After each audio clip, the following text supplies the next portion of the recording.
시청자 여러분 안녕하십니까? 목요일 뉴스온 시작합니다. 사고 소식부터 전해드리겠습니다. 오늘 낮 1시 20분쯤 포스코 ENC가 시공하는 서울 여의도역 신안산선 공사 현장 지하 70m 지점에서 철근이 무너져 한 명이 심정지 상태로 이송됐고 한 명이 다쳤습니다. 네, YTN이 사고 당시 내부 모습이 담긴 사진을 단독 입수했는데 철근 구조물이 통째로 무너진 모습을 확인할 수 있었습니다. 취재기자 연결합니다. 배민혁 기자, 사고 당시의 사진을 입수했다고요? 네, 그렇습니다. YTN이 단독 입수한 사고 당시 공사 현장 내부 모습이 담긴 사진부터 보면서 설명드리겠습니다. 이 반원 모양으로 지하철이 지나는 통로를 만드는 공사 현장으로 보이는데요. 검은색 철근 다발로 만든 구조물이 통째로 무너진 모습을 볼 수 있습니다. 이 철근 구조물에 깔린 덤프트럭은 대부분이 찌그러졌는데 철근의 무게가 상당한 걸 알 수 있습니다. 이 사진을 보면 여러 개의 철근을 수직으로 교차해 만든 구조물이 터널 상단부에 설치되어 있다가 무너져 내린 것으로 보입니다. 이 소방이 파악한 결과 사고가 난 공사 현장의 최대 높이는 16m인 것으로 나타났습니다. 서울 여의도역 신안산선 공사 현장에서 철근이 떨어졌다는 신고가 접수된 건 오늘 낮 1시 20분쯤입니다. 지상으로부터 70m 아래에 터널이 있는데 이 터널 상단부에서 철근이 무너져 내린 겁니다. 당시 현장에는 7명이 작업하고 있었는데 이 가운데 2명이 다쳤습니다. 50대 남성 1명이 머리를 크게 다쳤고 심정지 상태로 구조돼 병원으로 이송됐습니다. 또 다른 50대 남성 1명도 발목을 다쳤고 병원으로 옮겨졌습니다. 해당 작업장은 신안산선 공사 현장 중 4-209인 것으로 확인됐는데 포스코 ENC가 공사하는 현장으로 파악됐습니다. 지금까지 사회부에서 YTN 배민혁입니다. 네, 지금 사고 현장에서 소방 브리핑이 진행되고 있습니다. 현장 보시죠. 지금부터 영등포구 신안산선 공사 현장 철골 구조물 낙하사고 현장 언론 브리핑을 시작하도록 하겠습니다. 안녕하십니까. 저는 영등포 소방서 현장 대응 단장 구본형입니다. 금일 13시 22분경 영등포구 신안산선 공사 현장 지하 약 70m 지점에서 철근이 무너져 사람이 깔려 있다는 신고를 받고 출동하였습니다. 사고 원인은 현재 조사 중이며 현재까지 인명피해는 중상자 1명, 경상자 1명, 총 2명으로 현재 병원 이송 완료하였습니다. 다음으로는 소방력 동원 산항은 총 292명이 되겠습니다. 장비는 총 76대가 동원되었고 주요 활동사항으로는 초기 구조대 3개대를 집중 투입해서 인명구조 활동을 실시하였습니다. 또한 유관기관, 영등포구청, 경찰 등 보건소 유관기관 상황전파를 완료하였고 2차 사고 방지를 위한 출입 통제 및 도로 교통 통제를 완료하였습니다. 이어서 재난 대응 작전도를 설명드리도록 하겠습니다.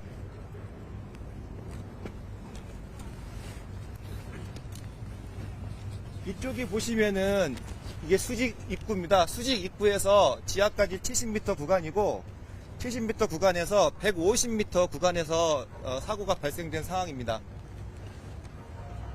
이 구간이 아치형으로 되어 있는 상황이고요. 이 아치형에서 철근 작업을 완료된 상황이었고 당시 차량 콘크리트 타설 차량 1명이 밖에서 철근 구조 작업 중에 콘크리트 타설 작업 중에 철근 구조물이 낙하되면서 발생된 사고 현황입니다. 네, 이상입니다. 질문 받도록 하겠습니다. 지금 두 명이 어떻게 다쳤는지 좀 말씀해 주세요. 예, 설명드리도록 하겠습니다.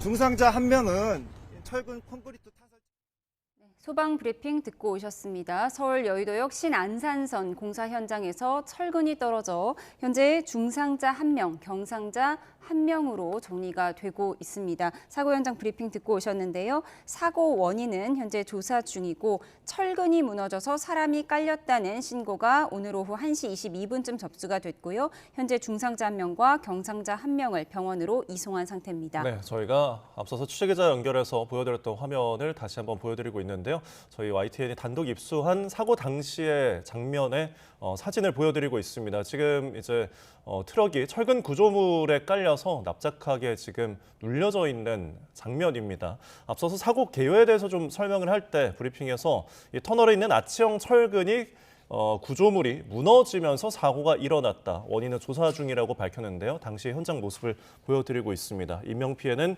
중상자가 1명이고 경상자가 1명이 발생한 것으로 파악이 됐고 현재 병원으로 이송이 완료된 상태다라고까지 브리핑을 들어보셨습니다. 자세한 내용은 저희가 더 정리되는 대로 오는 대로 전해드리겠습니다. 네, 또 다른 속보 전해드립니다. 전재수 전 장관이 입장을 밝혔는데요. 통일교 의혹을 받고 있는 전재수 의원, 그동안 한일 해저 터널을 일관되게 강력 반대해왔다는 기존 입장을 다시 한번 강조했습니다. 현재 전재수 의원, 전재수 전 장관은 통일교로부터 현금 2천만 원과 시계 2점을 받았다는 의혹을 받고 있는데요. 차라리 현금 200억 원과 시계 100점을 받았다고 해라 논리적 개연성이 전혀 없고 자신은 불법적인 금품 수수를 한 적이 없었다고 강조했습니다. 내일 경찰에 피의자 조사를 앞두고 SNS에 반박 입장문을 낸 것으로 풀이됩니다. 네, 다시 한번 전해드리면 전재수 전 장관, 전재수 의원에 대한 통일교 관련 의혹이 계속되자 페이스북을 통해 입장 전문을 냈습니다. 논리적 개연성이 없고 한일 해저 터널에 대해서 본인은 일관되게 강력하게 반대해왔다고 밝혔습니다. 내일 경찰 피의자 조사를 앞두고 반박 입장문을 냈는데요. 관련해서 추가적인 입장이 전해지는 대로 저희가 또 이어서 전해드리겠습니다. 네, 이재명 대통령이 내년 6월 지방선거에서 대전과 충남 통합자치단체장을 뽑을 수 있게 중앙정부 차원에서 실질적이고 실효적인 행정 조력을 해야 한다고 강조했습니다. 대통령실 강유정 대변인은 오늘 서면 브리핑에서 이 대통령이 민주당 소속 대전 충남 의원들을 대통령실로 초대해 오찬 간담회를 가지며 이같이 언급했다고 전했습니다. 이어 지방정부의 통합이 쉽지 않지만 정치적 이해관계를 넘는 정책적 판단이 필요하다며 수도권 과밀화 문제에 대한 대안으로 통합을 고려해봐야 한다고 말했다고 강 대변인은 덧붙였습니다. 이에 의원들은 향후 충북까지 포함할 수 있는 준비기구나 특위의 당내 설치를 요청하기로 의견을 모은 것으로 전해졌습니다. 이 대통령은 수도권 집중 문제를 해결하는 데 대전과 충청의 통합이 물꼬를 트는 역할을 할 수 있을 거라며 행정기관 소재지나 명칭 문제도 개방적이고 전향적으로 해결하자고 언급했습니다. 대법원이 내란과 외환 사건 등을 맡을 전담 재판부 설치를 자체적으로 추진하겠다는 계획을 밝혔습니다. 민주당이 추진 중인 내란 전담 재판부 설치법에 대한 위헌성 논란이 이어지는 가운데 이 위헌 소지를 최소화하려는 조치로 풀이됩니다. 취재기자 연결해 들어보겠습니다. 이경국 기자, 대법원이 전담 재판부 관련 예규를 제정하기로 했다고요? 네, 맞습니다. 그간 사법부 민주당이 추진해온 내란 전담재판부 설치에 대해 잇따라 우려를 밝힌 바 있습니다. 대법원은 특히 전담재판부 구성에 외부 인사가 참여하는 점, 그리고 무작위 배당 원칙이 훼손되는 점 등을 지적하면서 위헌 가능성 그리고 사법부 독립 훼손 가능성을 지적해왔습니다. 더불어 전국 각급 법원장과 대표 판사들도 내부 회의를 거쳐서 위헌성을 지적한 바 있고요.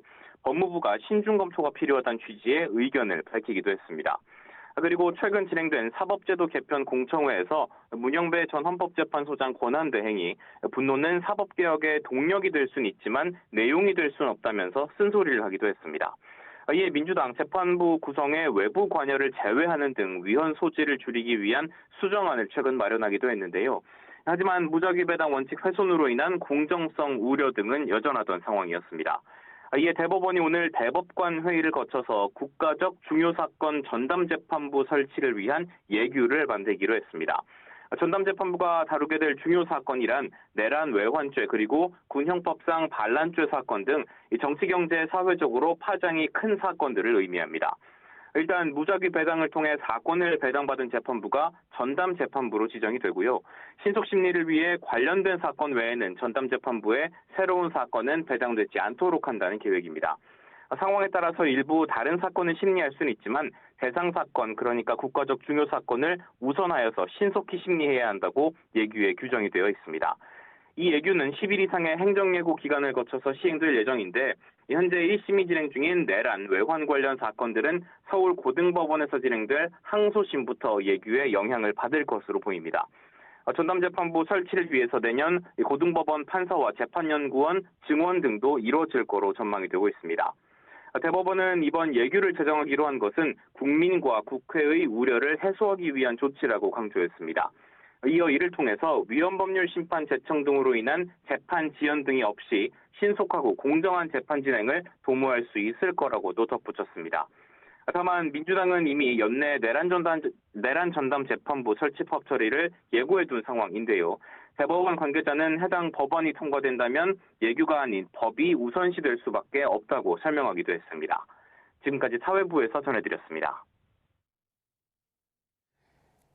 네, 대법원 상황 살펴봤는데요. 국회에서 추진 중인 내란 전담 재판부 설치법이 오는 24일에 국회 문턱을 넘을 것으로 보입니다. 민주당은 위헌 소지를 없앴다며 강행 의지를 거듭 드러냈고 국민의힘은 기워도 누더기라고 반발하고 있습니다. 자세한 내용 국회 연결해 알아봅니다. 김다현 기자. 네, 국회입니다. 네, 민주당은 내란 전담 재판부 추진 의지가 강한데요. 본회의에 상정할 날짜가 잡힌 거죠? 네, 그렇습니다. 오는 22일부터 24일까지 4일간 본회의가 열리는데 민주당은 정보통신망법 개정안과 내란 전담 재판부 설치법 수정안을 차례로 상정할 예정입니다. 국민의힘이 무제한 반대 토론, 그러니까 필리버스터로 맞설 계획이라서 법안 하나를 처리하려면 적어도 24시간이 필요한데요. 일정상 내란 전담 재판부 설치법은 크리스마스 이브인 오는 24일 11시쯤 처리될 것으로 관측됩니다.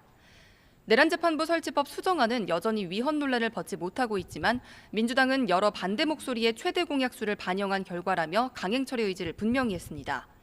대법원이 관련 예규를 만드는 것에 대해서는 민주당 법안과는 별개라며 내란 전담 재판부 입법 추진은 변동이 없다고 강조했습니다. 김병기 민주당 원내대표의 아침 회의 발언입니다.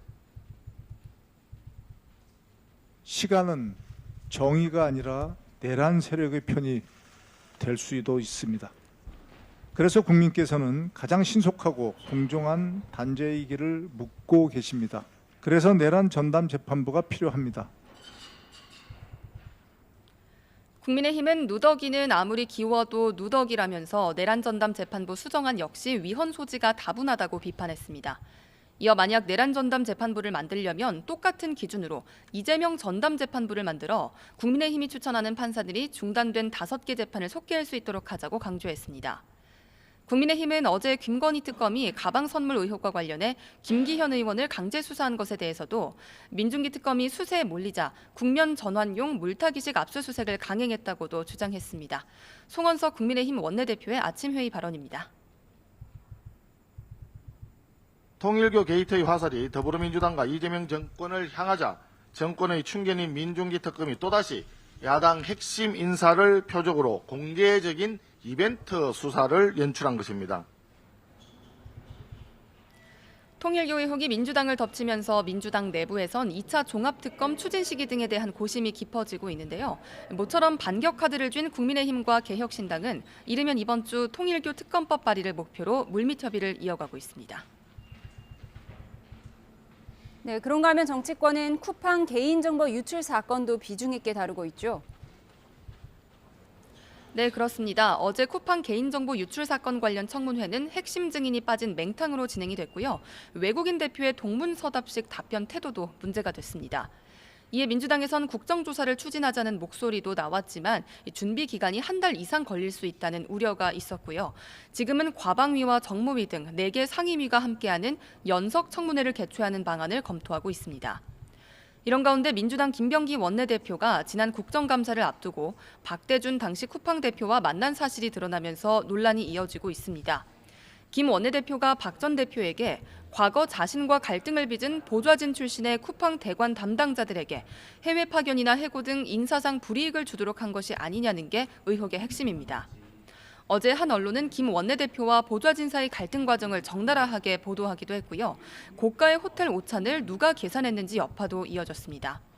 이와 관련해 김 원내대표는 오늘 약식 기자간담회를 열어 1시간 넘게 반박에 나섰는데요. 밥값은 쿠팡 측이 냈다고 밝혔지만 국회의원으로서 쿠팡을 만난 것 자체를 문제 삼을 수 없다고 강변했고요. 또 자신의 전 보좌진 가운데 한 명이 쿠팡 대관 업무를 하고 있다는 사실도 뒤늦게 알았다면서 인사 불이익을 종용했다는 의혹을 강하게 부인했습니다. 그러면서 자신에 대한 의혹을 연속 보도한 매체 뉴스타파는 언론이 아니다, 정상적 행위가 아니라고 강하게 비판했습니다. 지금까지 국회에서 전해드렸습니다. 윤석열 전 대통령의 비상계엄에 가담한 혐의를 받는 조지호 경찰청장이 파면됐습니다. 헌재는 조 청장이 계엄에 가담해 민주주의 근간을 해쳤다며 재판관 전원일치 의견으로 인용 결정을 내렸습니다. 법조팀 취재기자 연결해서 자세히 알아보겠습니다. 권진수 기자, 지난해 12월 국회에서 탄핵소추안이 가결된 지 1년 만에 결론이 난 거죠? 그렇습니다. 헌법재판소는 오늘 오후 2시 조지호 경찰청장 탄핵 심판의 선고 기일을 열고 재판관 전원일치 의견으로 인용 결정을 내렸습니다. 탄핵 심판 선고의 효력은 즉시 발생해 조 청장은 지난해 12월 국회에서 탄핵안이 가결된 지 1년 만에 자리에서 물러나게 됐습니다. 헌재는 조 청장이 계엄 당일 국회에 경력을 투입해 출입문을 봉쇄함으로써 국회의원의 심의 표결 권한을 침해했다고 판단했습니다. 이어 중앙선관위에 진입한 계엄군을 경찰이 지원하면서 선관위의 독립성이 침해됐고 헌법 질서에 미친 부정적 영향이 엄중하다고 지적했습니다. 그러면서 조 청장이 계엄에 가담한 행위는 공무원을 국민의 봉사자로 규정한 헌법과 경찰청장에게 공정과 중립을 지킬 의무를 부여한 경찰법 규정과도 전면 배치된다고 설명했습니다. 네, 경찰청장의 탄핵안이 인용된 건 이번이 첫 사례죠? 그렇습니다. 헌정사상 현직 경찰청장이 국회 탄핵소추로 직무가 정지된 뒤 탄핵안이 인용된 건 조 청장이 처음입니다. 조 청장은 오늘 탄핵 심판에 나오지는 않았지만 변호인을 통해 별도로 입장문을 냈는데요. 헌법재판소의 결정을 존중한다며 경찰과 공직사회 모두 본인과 같은 사례가 반복되지 않기를 바랄 뿐이라고 밝혔습니다. 조 청장은 내란 중요임무 종사 혐의로 서울중앙지방법원에서 형사재판도 계속받고 있습니다. 다음 달 초 변론 종결을 앞두고 있는 상태입니다. 지금까지 사회부에서 YTN 권준수입니다. 윤석열 전 대통령이 불법 비상계엄에 가담한 혐의로 기소된 군 장성들의 재판에 증인으로 출석했습니다. 윤 전 대통령의 중앙지역 군사법원 출석은 이번이 처음인데 자신의 결정에 따라 군인들이 수없이 구속되거나 조사받은 점에 대해 미안하게 생각한다고 말했습니다. 취재기자 연결해서 자세히 알아보겠습니다. 김문경 기자, 재판 소식 전해주시죠. 네, 윤석열 전 대통령이 증인으로 참석한 가운데 오전 10시에 시작됐던 재판은 오후 2시 25분쯤 끝났습니다. 군사법원 재판부는 변호인을 접견해야 한다는 윤 전 대통령의 요구를 받아들였는데요. 오는 30일 한 번 더 출석할 것으로 보입니다. 윤 전 대통령은 오늘 재판에서 계엄을 선포한 이유는 무도한 야당의 행태를 알리기 위한 목적이었으며 계엄은 아무리 길어도 반나절이나 하루를 못 갈 것이라고 생각하고 있었다며 기존 주장을 되풀이했습니다. 또 군 검찰이 사실상 자신에 대한 피고인 신문을 진행하고 있다고 항의해 재판이 잠시 중단되기도 했습니다. 선관위에 병력을 투입한 이유에 대해서는 선관위 보안 시스템에 문제가 많다는 국정원의 충격적인 결과가 나와 의혹을 해소하거나 제도 개선이 필요하다는 판단으로 지시한 것이라고 말했습니다. 그러면서 계엄 선포와 관련해 김용현 전 국방부 장관 이외에 누구에게도 검토나 준비를 지시하지 않았고 12월 2일 감사원장 탄핵 추진이 계엄 선포 준비를 지시한 결정적인 방아쇠가 됐다고 주장했습니다. 하지만 계엄 포고령을 누가 작성했는지, 언제 초안을 받는지에 대해서는 답변을 거부했습니다. 오늘 재판에는 곽종근 전 특전사령관과 이진우 전 수방사령관, 여인영 전 방첩사령관, 문상호 전 정보사령관 등이 함께 출석해 윤 전 대통령의 증인신문을 지켜봤습니다. 윤 전 대통령은 많은 군인들이 수없이 구속되거나 조사받고 있는 입장을 묻는 질문엔 자신이 내린 결정에 따라 할 일을 한 사람들인데 미안하게 생각한다고 답했습니다. 이런 가운데 국방부는 여인영 전 방첩사령관을 비롯한 장성 8명을 대상으로 내일 징계위원회를 개최할 예정이라고 밝혔습니다. 지난해 계엄 당시 계엄사령관에 임명됐던 박안수 전 육군참모총장은 지난 10월 저녁에 민간에서 재판을 받고 있습니다. 지금까지 국방부에서 YTN 김문경입니다. 통일교 의혹을 수사하는 경찰이 금품수수 의혹을 받는 더불어민주당 전재주 의원에게 내일 출석하라고 통보했습니다. 경찰은 오늘 한학자 통일교 총재 측근인 정원주 전 비서실장을 소환하는 등 통일교 관계자들에 대한 수사도 속도를 내고 있는데요. 현장에 나가 있는 취재기자 연결합니다. 윤태인 기자. 네, 경찰청 국가수사본부입니다. 네, 경찰이 전 의원에게 내일 소환을 통보했죠? 네, 경찰 특별전담수사팀은 통일교 측으로부터 금품을 수수했다는 의혹을 받는 전재수 의원을 내일 불러 조사할 계획입니다. 통일교로부터 금품을 받은 것으로 지목된 피의자 3명 가운데 소환 통보를 받은 건 전 의원이 처음입니다. 전 의원은 지난 2018년경 통일교 측으로부터 현금 2천만 원과 불가리 시계 한 점을 받은 혐의를 받고 있습니다. 경찰은 지난 15일 전 의원의 자택과 국회 사무실 등을 압수수색했는데 시계 실물을 발견하지는 못했습니다. 경찰은 전 의원이 출석하면 통일교 행사 참석 등 접촉 여부 등을 집중적으로 캐물을 것으로 보입니다. 전 의원은 통일교로부터 금품을 수수한 적은 절대 없다며 혐의를 강하게 부인하고 있습니다. 이런 가운데 통일교 측이 전 의원의 책 500권가량을 1,000만 원에 구매했다는 의혹도 불거졌는데 전 의원은 이에 대해서도 출판사를 통해 정상적으로 구매가 이뤄졌다며 세금 계산서까지 정상 발급된 것으로 확인됐다는 입장을 밝혔습니다. 네, 다른 피의자들에 대한 소환 일정도 나왔습니까? 금품 수수 의혹과 관련해 경찰은 임종성 전 더불어민주당 의원, 김규환 전 미래통합당 의원도 입건했는데 아직 이들에 대한 소환 일정은 알려지지 않았습니다. 다만 내일 전 의원을 조사하는 만큼 임종성 전 의원과 김규환 전 의원에 대한 조사도 이어질 것으로 보입니다. 임 전 의원은 오늘 기자들과 만나 앞서 정치권에 금품을 건넸다고 진술한 윤영호 전 통일교 세계본부장과 모르는 사이라며 선을 그었습니다. 직접 들어보겠습니다.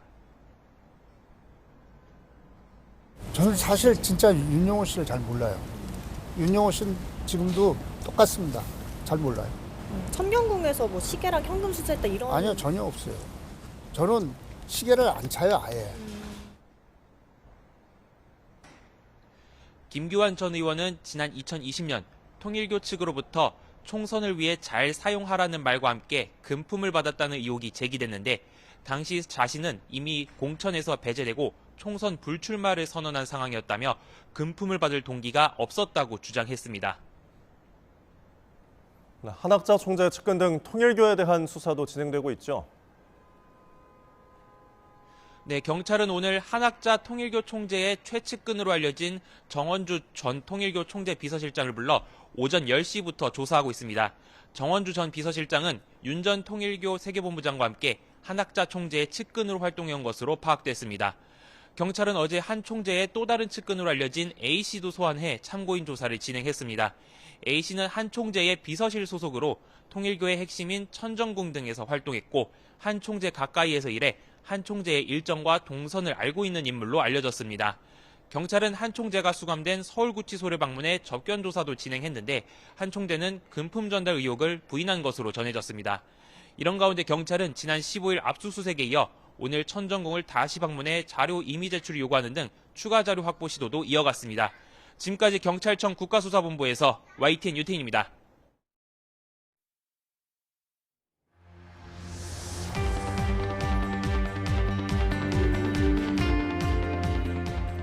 어제 김범석 의장 대신 쿠팡 청문회에 출석한 미국인 헤럴드 로저스 임시대표.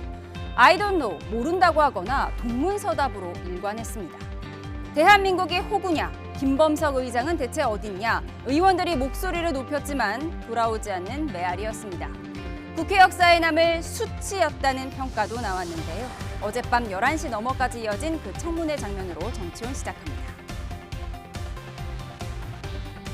In the United States. 됐습니다. In the United States, this would not be a violation of law. 대한민국을 호구로 생각하고 있는 천인 공노할 행태 아닙니까? 왜 김범석 씨 안 나오는지 간단히 한번 입장 밝혀주십시오. I'm happy to be here. Thank you for your question. 존경은 안 해도 되고요. 네. 어디 있다고 합니까? Coupang is continuing to roll out additional security features for all of our customers. 한국에서 그러면 QFA 인증을 여는 게 어느 시점이라고 보면 될 것 같고, 그다음 패키지를 도입하는 것이 언제가 될 것으로 예상할 수 있습니다. 이준석 의원님 혼자만 알아들으셨어요. 그래서 저 앞부분은 알겠습니다. 통역 듣고 하겠습니다. 는 대한민국 국회 역사에 깊은 수치로 남을 장면이었습니다. 끝내 출석하지 않았습니다. 김범석 의장의 태도는 한국 국회를 노골적으로 무시한 것으로 볼 수밖에 없습니다. 네, 조기현 민주당 법률위 부위원장, 송영훈 전 국민의힘 대변인과 함께합니다. 어서 오세요. 네, 김범석 의장을 대신해서 국회 청문회에 나선 해럴드 로저스 쿠팡 임시대표. 한국어를 못한다면서 동문서답을 이어갔는데 한국인의 입장에서 매우 좀 자존심 상하는 모습이었습니다. 어떻게 보셨어요? 저도 개인적으로 쿠팡을 오래 사용해온 이용자로서 매우 불쾌했습니다. 화도 많이 났고요. 대부분 국민들이 그런 생각을 했을 겁니다. 이 국회와 국민을 모욕하고 우롱하는 거였죠. 최소한의 준비도 안 돼 있고 이 지금 사태의 심각성이나 우리 국민들이 느끼는 불안감에 대해서 아무런 책임 의식이 없다는 것을 노골적으로 보여줬고요. 아예 출석할 때부터 이런 식으로 대답을 회피하는 전략을 준비하고 온 것 같습니다. 쿠팡이 지금 이 사태의 심각성을 얼마나 안이하게 생각하는지, 그리고 우리 국민과 우리 국회를 얼마나 가볍게 생각하는지 단적으로 보여줬고요. 그래서 합당한 책임을 물어야 된다고 보고 지금 국회나 공정거래위원회에서 추진하고 있는 모든 비상한 조치들을 취해서 쿠팡이 이 심각성을 실제 느낄 수 있도록 하는 조치까지 나가야 된다는 국민 여론을 오히려 만들어 준 어제 국회의 모습이었습니다. 네, 사실 이런 동문서답 전략은 미국인 대표가 임명될 때부터 조금 예상됐던 부분이긴 합니다. 어제 이준석 대표는 노골적인 무시였다, 국회 역사에 남을 수치스러운 장면이었다 이렇게 표현을 했는데요. 우리가 제재할 수 있는 방법이 있습니까? 일단 행정적, 사법적, 그리고 국회가 할 수 있는 일이 다 하나씩 있다고 보여지기 때문에 좀 차례로 말씀을 드리겠습니다. 일단 행정적으로는 지금 쿠팡의 그 개인정보 유출에 관련해서 개인정보보호법상 과징금을 연간 매출액의 최대 3%까지 부과할 수 있도록 되어 있죠. 작년에 그 주식회사 쿠팡의 감사 보고서를 보면 연결재무제표 작성 대상인 자회사들을 빼고 주식회사 쿠팡만 놓고 봤을 때 연 매출이 36조 원 정도 됩니다. 그러니까 이론적으로는 이번 개인정보 유출 사태에 대한 과징금을 1조 800억 원까지 부과가 가능한 것이죠. 물론 쿠팡이 법적으로 다툴 것이고 또 개인정보 유출과 관련 없는 부분에서 매출액은 빼고 산정해야 되기 때문에 실제로 얼마까지 부과할 수 있을지는 조금 다른 문제겠습니다만요. 그리고 우리 법원이 할 수 있는 일도 있습니다. 사실 지금 개인정보 유출 관련해서 실무적으로는 손해배상이 인정이 되면 1인당 10만 원에서 30만 원 정도 인정되는 것이 보통인데요. 법적으로는 손해액을 정확하게 입증하지 못했을 때 법정 손해배상을 청구할 수 있는 금액은 1인당 300만 원까지입니다. 그렇기 때문에 법원이 더 높은 손해액을 인정하면 인정할수록 쿠팡에 상당한 제재가 될 겁니다. 마지막으로 쿠팡은 지금 그 쿠팡의 모회사인 쿠팡 INC의 김범석 이사회 의장, 국내에서는 그 기업 집단의 총수, 그러니까 동일인으로 지정되는 것을 여러 가지 방법으로 피해 나가고 있습니다. 그런데 그 부분에 관해서 우리 국회가 사실 공정거래법을 보완해서 어떠한 행정적인 해석 재량으로도 김범석 의장과 같은 사람을 동일인으로 지정하지 않을 수 없게 하면 이 부분이 사실 김범석 의장으로서는 실질적인 타격이 될 겁니다. 그러니까 이런 부분들을 모두 다 종합적으로 망라해서 정부, 법원, 또 국회가 각자의 할 일을 해야 될 때가 아닌가 하는 생각이 듭니다. 행정적, 사법적 제재 방법을 정리해 주셨습니다. 이런 가운데 지난 2020년 쿠팡 노동자가 숨진 사건과 관련해 김범석 의장이 직접 사건의 은폐를 지시한 정황을 일부 언론이 공개했는데요. 관련 내용 정리해 보겠습니다. 지난 2020년 10월 쿠팡에서 1년 4개월 동안 새벽 근무를 했던 고 장덕준 씨. 퇴근한 지 1시간 반 만에 숨졌는데요. 장 씨 사망 이후 김범석 당시 쿠팡 한국법인 대표와 정보보호 책임자가 나눴다는 메신저 대화 내역을 보면요. 김 대표가 그가 열심히 일했다는 기록이 남지 않도록 확실히 하라고 지시합니다. 사망 노동자가 과도한 노동에 시달린 증거를 남기지 말라는 뜻으로도 해석되는데 쿠팡 측은 해고된 임원의 일방적 주장이라는 입장입니다. I'm looking at this right now that you're showing to me, and this looks like something that may have been claimed by an executive who was terminated 5 years ago for gross negligence and incompetence. Sorry, for gross misconduct. 김범석 의장과 2020년 이 사건에 관련해서 어떤 논의를 했습니까? I don't know what this is even referring to. 네, 이 같은 쿠팡 태도에 민주당에서는 김범석 입국 금지법을 발의를 했습니다. 그래서 제2의 유승준법, 스티븐 유가 되는 거 아니냐 이렇게 얘기를 했는데 정확히는 어떤 내용이죠? 그러니까 국회 증언감정법에 의하면 외국에 체류 중인 대표자가 국회 증언감정법에 의해서 출석용으로 바꿔도 출석하지 않는 경우에 출입국 관리법에 의해서 이 입국을 금지시키는 거죠. 그게 아마 이제 출입국관리법상 한국 법을 위반한 경우에 입국을 신청하는 경우 비자 발급을 거부할 수 있도록 돼 있습니다. 이게 해석 재량이 있는데 아마 법을 엄정하게 개정을 통해서 아예 이런 사안의 경우에 입국 자체를 거부하게 만드는 겁니다. 그러니까 단순하게 지금 이 사안에 대해서 국회 출석 여부 문제뿐만 아니라 사실상 글로벌 CEO를 자처하면서 90%의 매출을 한국에서 올리는 이 기업 대표가 이런 식으로 책임을 회피한다면 굳이 한국에 입국하는 것을 허용하고 실제 자유로운 영업행위를 하는 것 자체가 실제 우리 소비자는 국민을 우롱하는 것이기 때문에 아예 법 개정을 통해서 이런 경우에는 입국을 하지 못하도록 금지시키겠다는 겁니다. 예, 김범석 의장이 입국을 막는다고 해서 김범석 의장이 이걸 무서워할까요? 입국을 막는다고 해서 눈 하나 깜짝하지 않을 것 같습니다. 앞서도 말씀드렸듯이 김범석 의장에게 실질적으로 타격이 되는 것은 국내 공정거래법상 동일인으로 지정이 되는 것입니다. 그 부분에 관해서 그동안에 한사코 피해가기 위해서 대한민국에서 쿠팡 주식회사의 이사회 의장직도 내려놨고 등기이사직도 맡지 않고 있습니다. 그러면서 한국의 쿠팡을 실질적으로 지배하고 있는 모회사 쿠팡 INC의 이사회 의장직은 유지하고 있지 않습니까? 예. 그렇기 때문에 앞서도 말씀드린 것처럼 동일인으로 지정될 수 있도록 해야 됩니다. 그리고 입국에 관해서는 사실 스티브 유 같은 경우도 국내 대법원 판결은 또 승소를 했습니다. 예. 그러니까 아무리 그 병역 면탈과 관련해서 입국을 제한하고자 하는 공익적인 목적이 있다고 해도 이렇게 장기간 동안 입국을 금지하는 것은 과도하다는 법원의 판단도 있었거든요. 그러면은 법을 만든다고 해서 정말로 입국을 적법하게 금지할 수 있느냐의 문제까지도 대두됩니다. 그러니까 결국에는 기업인들에게 타격을 미치는 것은 경제적인 활동 반경이 제약되는 것이다 라는 점을 좀 유념하고 동일인 지정 부분에 우리 국회가 좀 심혈을 기울였으면 좋겠습니다. 알겠습니다. 저희가 앞서 출연자 오디오 마이크 상태가 좋지 않았음을 시청자 여러분께 양해 부탁드리도록 하겠습니다. 잠시 업무 보고장으로 가보겠습니다. 이재명 대통령이 국방부와 국가보훈부 등으로부터 업무 보고를 받고 있는데요. 실시간 화면 보시겠습니다. 네, 어려운 환경 속에서도 국가의 안전을 지키기 위해서 애쓰시는 우리 장병 여러분 그리고 국방 공무원 여러분 감사드립니다. 잠시 우리 사회에 혼란이 있긴 했지만 그래도 군이 대체적으로 제자리를 잘 지켜주고 또 국가와 국민에 대한 충성 의무를 제대로 이행해줘서 오늘의 대한민국이 있다는 생각을 합니다.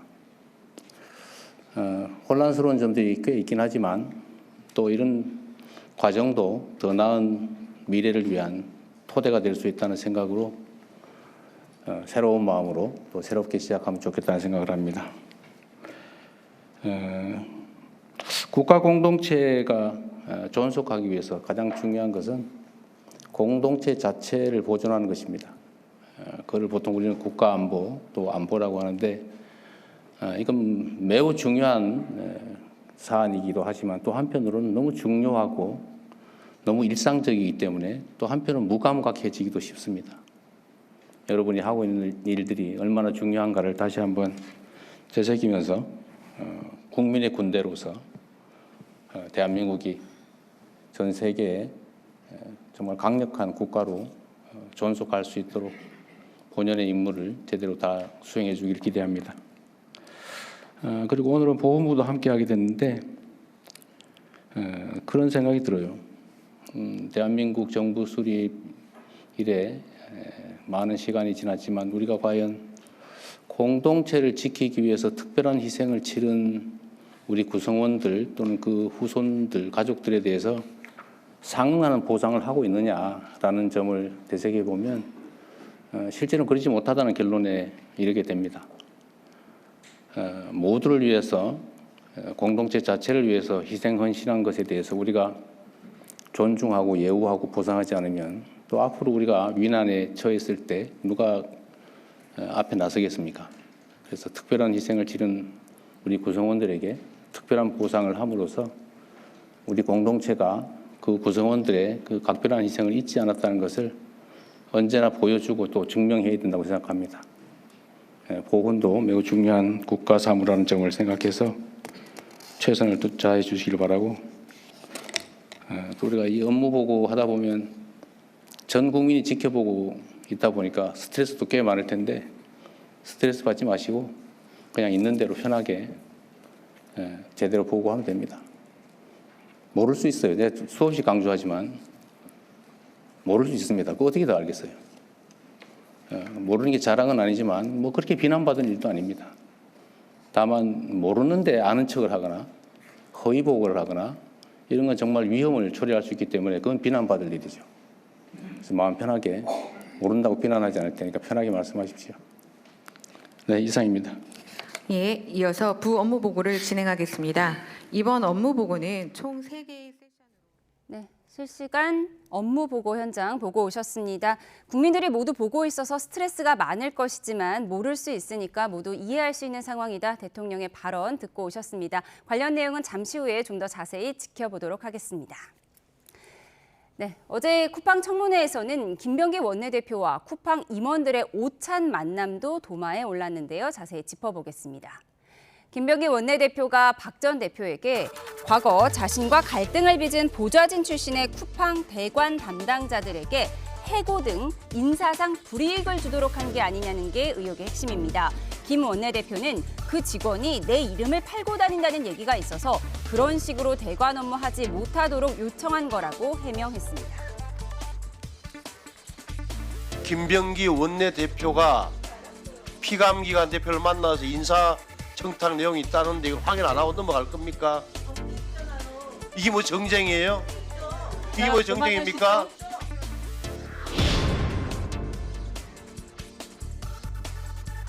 김병기 원내대표는 주문한 파스타 38,000원짜리라고 이야기했는데 그날 음식이 파스타 맞습니까? 하루 3끼인데 지금 시간도 지났고 사실 김병기 원내대표께서 뭐 이렇게 속이 좀 안 좋으셨다고. 속이 안 좋아서 파스타를 드셨다. 예산 누가 했습니까? 그건 제가 하지 않아서 누가 했는지 잘 모르겠습니다. 네, 국민의힘에서 제기한 의혹이 두 가지입니다. 김병기 원내대표가 국정감사를 앞두고 5성급 호텔에서 70만 원 상당의 식사 대접을 받았다. 두 번째는 자신의 보좌관 출신이 쿠팡 직원으로 갔는데 그 직원과 사이가 안 좋았고 그 직원을 해고나 이렇게 인사 불이익 조치를 해라 이렇게 부탁을 했다는 의혹입니다. 한번 정리해 주시죠. 이런 걸 인사 청탁이라고 하나요?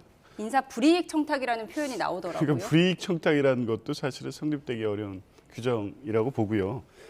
지금 이 쿠팡의 국회를 상대로 한 과도한 대관에 대해서는 계속적 문제 제기가 되고 있었고요. 특히 이번 국회를 앞두고는 대대적으로 대관을 보강해서 100명 수준의 대관 이 팀을 만들고 강남에 별도 사무실을 운영하고 있었습니다. 그중에 각 당의 대표급 보좌진들이 상당히 포함되어 있었습니다. 그래서 9월 이전 정기국회를 앞두고 이들이 국회를 상대로 해서 여러모로 특히 대표적으로 김범석 그 의장의 증인 채택을 막아줄 것을 요구하는 대관들을 계속하고 있었는데 그때 김병기 원내대표 전 보좌관이 본인이 이게 김병기 원내대표 보좌관이었다는 것을 팔고 다니면서 이런 대관을 하고 있다는 얘기가 계속 체크가 되고 있었던 겁니다. 이 부분에 대해서 국회를 상대로 이런 식의 무리한 대관하지 말라는 경고를 한 거였죠. 그리고 그 대표적인 사례로서는 김병기 원내대표 본인 보좌관의 문제가 있었기 때문에 그 얘기를 한 겁니다. 인사 조치는 쿠팡이 알아서 할 일이죠. 거기에서 뭐 직접 인사를 어떻게 하라까지 요구를 했겠습니까? 그러니까 이것은 쿠팡이 이런 식으로 자신들이 국정감사에서 도마 위에 올라서 뭐 과도한 산재 사망이라든가 그때만 해도 새벽 배송의 여러 가지 문제 등 김범석 의장이 국회 출석해서 답변하게 될 상황을 막기 위한 이런 무리한 대관을 이런 방식으로 하지 말라는 내용을 전달한 겁니다. 이게 무슨 문제가 있습니까? 그러니까 오히려 이런 내용을 사실 언론에 이게 유출되게 하는 내용을 보면 이 역시도 쿠팡 측에서 했을 가능성이 높습니다. 국회는 이런 사안이 발생했다면 사안이 본질적으로 어떤 문제가 있는지 왜 했는지 쿠팡이 그 배후에서 어떤 의도가 있는지 이런 걸 좀 판단을 해서 굳이 공개된 상임위에서 마치 김병기 원내대표가 청탁을 받은 것처럼 이렇게 정쟁화하는 것이 지금 이 쿠팡 사태 해결에 무슨 도움이 될까 묻고 싶고요. 김병기 원내대표가 반복해서 말하는 것처럼 한 점의 어떤 뭐 부끄러움이 없고 문제가 없다는 입장이 저는 사실관계에 부합한다고 봅니다. 예, 김병기 원내대표 오늘 약식 기자회견 통해서 1시간 넘게 본인의 입장을 설명을 했습니다. 그러니까 쿠팡 측이 식사값을 낸 것은 맞지만 나는 38,000원짜리 파스타를 먹었다. 그러니까 김영란법 기준 이하인 거죠. 그리고 쿠팡으로 이직한 전직 보좌관이 내 이름을 너무 팔고 다녀서 이거 막아달라고 한 거다. 이런 해명이었습니다. 그 말을 최대한 선회해서 믿어주고 싶은데요. 잘 믿기지가 않습니다. 왜냐하면 정말로 무리한 대관 업무를 하고 있으니 이런 것을 하지 말아달라고 요구를 할 거면요. 왜 만납니까? 전화 한 통 하면 됩니다. 그리고 정말로 그런 것이 불편하고 부당하다고 생각했으면요. 김병기 원내대표가 쿠팡 쪽에 아예 문서를 보낼 수도 있어요. 그리고 그런 문서를 우리 국민들에게 공개했다면 아마도 국민적인 스타가 됐을 겁니다. 본인이 여의도에서 이름만 대면 알만한 5성급 고급 호텔에서 그것도 매우 식사값이 비싼 곳에서 쿠팡 대표를 만나놓고 이렇게 말하는 것 자체가 국민들께는 변명으로밖에 들리지 않죠. 그리고 그 뉴스타파를 비롯한 일부 매체에서 그 김병기 원내대표가 자신의 전 보좌진에 대해서 내보내달라는 청탁을 했다는 그런 보도를 하고 있지 않습니까? 민간 기업에 어떤 사람을 취업시켜달라고 청탁하는 것도 부당하지만 누구를 내보내달라고 불이익이나 해고를 요구하는 것도 마찬가지로 부당합니다. 물론 본인이 부인하고 있으니 아직까지는 의혹이라고 표현하겠습니다만은 이 부분에 대해서는 철저한 진상규명을 해야 될 겁니다. 왜냐하면은 집권 여당 원내대표가 국감을 앞둔 시기에 인사에 관해서 민간 기업에게 특정한 부탁을 하면 그걸 기업이 과연 거절할 수 있겠습니까? 그런 걸 보고 우리는 두 글자로 보통 외압이라고 합니다. 예, 김병기 원내대표의 입장까지 전해드렸고요. 추가 입장 나오면 또 전해드리도록 하겠습니다. 저희는 다음 키워드로 가겠습니다. 오늘 군사법원에서 열린 군사령관 재판에 증인으로 출석한 윤석열 전 대통령 옥중 성탄 메시지를 냈습니다. 오늘은 윤 전 대통령의 65번째 생일이라고 하는데요. 수척한 모습의 양복 차림으로 피고인 곽종근, 이진우, 여인형, 문상호 전 사령관 바로 옆 증인석에 앉았습니다. 윤 전 대통령은 내가 내린 결정에 따라 할례를 한 군 간부들에게 참 미안하다며 구치소에서 밤 늦게까지 기도를 많이 했다고 했습니다. 또 12.3 계엄은 국민에게 나라의 위태로운 상황을 북을 쳐서 알린다는 개념으로 한 것이라며 아무리 길어도 하루를 못 갈 거라고 생각하고 있었다는 기존 입장 되풀이했습니다. 또 변호인을 통해 성탄 메시지를 냈는데요. 청년 여러분이 자녀처럼 느껴진다. 올바른 나라를 물려줘야 한다는 절박함이 모든 걸 내려놓고 비상사태를 선포한 이유 중 하나였다. 예수님은 이웃을 내 몸과 같이 사랑하라고 말씀하셨고 다른 사람의 자유가 짓밟힐 때 함께 싸우는 것이 이웃사랑이요. 이웃사랑은 곧 나라 사랑이라는 내용을 담았습니다. 네, 오늘 윤석열 전 대통령 생일이라고 하는데요. 군사법원의 증인으로 이제 처음으로 출석을 한 겁니다. 굉장히 여러 가지 얘기를 했는데 북을 쳐서 이 나라의 위태로움을 알리려는 심정으로 비상계엄을 했다는 거예요. 단 한마디도 진실이 담겨 있지 않고 단 한 구절도 공감할 수 없는 얘기입니다. 모두가 지금 허위 거짓말하고 있는 거 아닙니까? 지금까지 공개된 뭐 한덕수 재판, 김용현 재판의 증인으로 출석해서 어떤 태도를 일관했습니까? 부하에게 책임을 떠넘겼습니다. 홍장원 2차장으로부터 피고인, 부하에게 책임을 떠넘깁니까? 라는 이 부끄러운 힐난까지 받은 그 사례도 있었습니다. 지금까지 했던 본인의 행태에 비추어 오늘 발언이 진심이라고 누가 생각하겠습니까? 그러니까 기도했다는 것은 제발 그 사령관들이 나에게 불리한 증언을 해주지 말라는 기도는 했을지 모르겠지만 적어도 사령관들에게 미안한 마음은 한 줌도 없다. 이게 지금까지의 재판 상황을 본 국민들의 마음일 겁니다. 그리고 젊은이들을 위해서 계엄을 했다. 이 역시 말도 안 되는 얘기죠. 극히 일부의 청년들이 윤호개인을 외치며 본인을 지지하는 것을 유일한 어떤 위안으로 삼고 있는지 모르겠습니다만 대다수 우리 청년들은 자신의 미래를 망칠 뻔한 계엄에 대해서 여전히 비판하고 있고 그에 합당한 책임을 윤석열 전 대통령이 져야 된다는 것에 거의 100% 공감할 겁니다. 아직도 망상에서 깨어나지 못하고 있는 것 같습니다. 예, 옥중 성탄 메시지가 좀 눈길을 끌었는데 예수님이 이웃을 내 몸과 같이 사랑하라고 하셨고 이렇게 나라가 위태로울 때 함께 싸우는 것이 이웃 사랑이고 또 나라 사랑이다 이런 메시지를 냈더라고요. 어느 부분에 주목하셨습니까? 여전히 장외의 윤 어게인 세력이 결집해 줄 것을 호소하는 것으로 보이는데요. 그러나 그렇게 되지 않을 겁니다. 왜냐하면 그동안에 재판이 중계되면서 윤석열 전 대통령이 전직 대통령답지 않게 휘하의 군인들에게 책임을 전가하는 모습을 여러 번 보였습니다. 그리고 그걸 보면서 실망하신 분들이 구체적으로 많이 있어요. 저는 현실에서 당원들로부터 그런 것을 접하고 있습니다.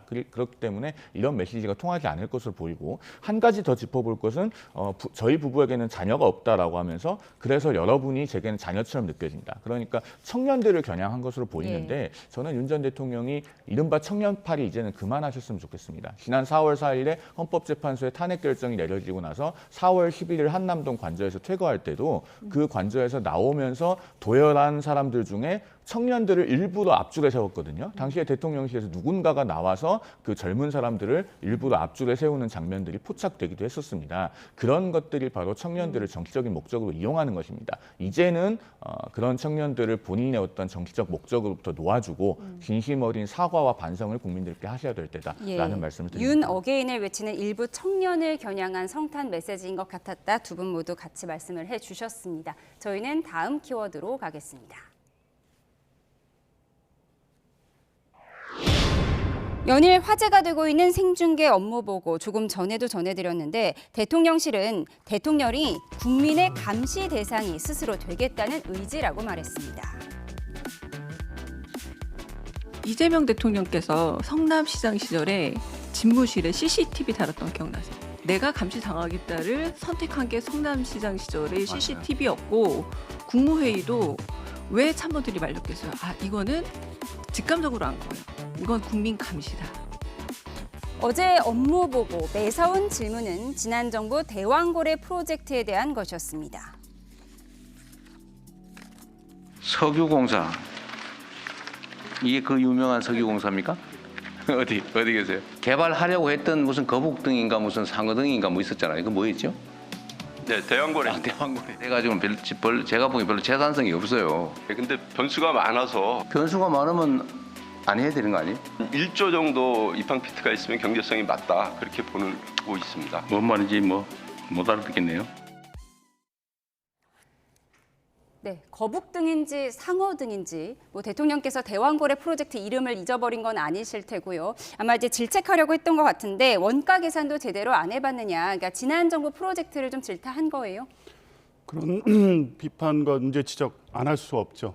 그러니까 2024년 6월 3일 윤석열 대통령이 깜짝 발표를 했죠. 그러니까 대단한 유전이 발견된 것처럼 했지만 1975년에 박정희 대통령의 유전 이상의 어떤 역사적 사기극으로 끝날 가능성이 높습니다. 그러니까 그 발표가 신빙성이 없는 정도 제대로 검토 안 됐다를 넘어서 실제 그때 그 업체의 용역에 참가한 업체의 실체라든가 여러 가지 의혹과 의문들이 여전히 남아있는 상태에서 확인도 제대로 되지 않은 상태에서 대통령이 발표했습니다. 정치적 목적이 있었죠. 거기에 1천억 이상의 막대한 국민 세금이 투여됐습니다. 그러면 적어도 이게 제대로 된 어떤 이 수익성 계산이 있는지에 대해서 대통령이 관심이 갖는 건 당연합니다. 근데 어제 직접 국민들께서도 보셨겠지만 그게 없었던 거 아닙니까? 납득할 만한 설명 없이 막연하게 석유공사가 이 사업을 추진했던 겁니다. 결국 스스로 포기하게 된 거고요. 어느 정도의 가능성이 있다는 것만으로 할 수 있는 사업이 아니라는 건 확인이 됐다고 하면 적어도 대통령은 그게 실제 근거가 있는지 어제 확인을 통해서 그게 없다는 게 확인이 됐습니다. 이제 책임의 시간이 온 것 같습니다. 그 사업을 어떤 근거에서 왜 추진했고 그 과정에서 미국 그 1인 회사에 용역을 주는 과정에서 다른 비위가 없었는지 여러 가지 이제 확인을 해야 될 것은 이미 지나간 일에 대한 어떤 책임 문제이고요. 앞으로 포항 앞바다의 석유 시추는 가능성이 있다면 언제라도 해야 되겠죠. 그런데 이런 식으로 2024년 윤석열 전 대통령의 사례와 같이 정치적 목적과 결부돼서 국민 세금을 낭비하는 일은 다시는 없어야 되기 때문에 대통령의 이 지적은 당연한 거라고 봅니다. 예, 당연한 지적이었다. 대통령의 생중계 업무 보고 저희가 매일같이 전해드리고 있는데 지금 대통령은 이렇게 얘기합니다. 공무원들에게 모르면 모른다고 말해라. 잘해라. 너무 스트레스 받지 말아라. 하지만 뭐 공무원들이 스트레스를 받을 수는 있을 것 같은 상황인데 어떻게 보십니까? 대통령은 뭐 넷플릭스보다 재밌다. 굉장히 만족감을 드러내는 것 같고 스스로 감시 대상이 되기를 자처한 거다. 오늘 대통령실 브리핑은 그랬어요. 지금 저 업무 보고는요. 대통령이 주도권을 갖고 질문을 하는 자리이지 않습니까? 그리고 조금만 대답을 못해도 사실은 대통령이 그 답변하는 공무원을 혼을 냅니다. 심지어 이학재 인천국제공항공사 사장 같은 경우는 며칠째 질타를 받고 있죠. 그런 상황에서 대통령이 감시 대상이 되는 업무 보고라고 하는 것은 온당치 않은 이야기입니다. 대통령이 정말로 감시의 대상이 되려면요. 대통령이 국민을 대신하는 언론의 질문에 답변하는 그 기자회견에서 기자들의 추가 질문, 재질문이 계속 허용돼야 됩니다.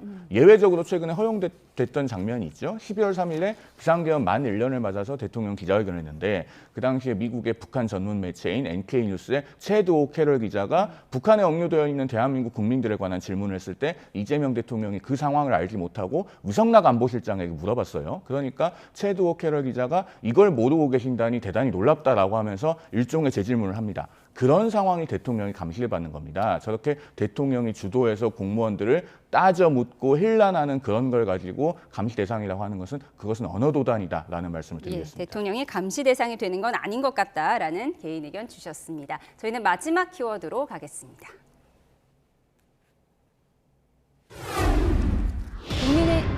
국민의힘 대선 후보였던 김문수 전 고용노동부 장관과 한동훈 전 대표가 러브샷을 했습니다.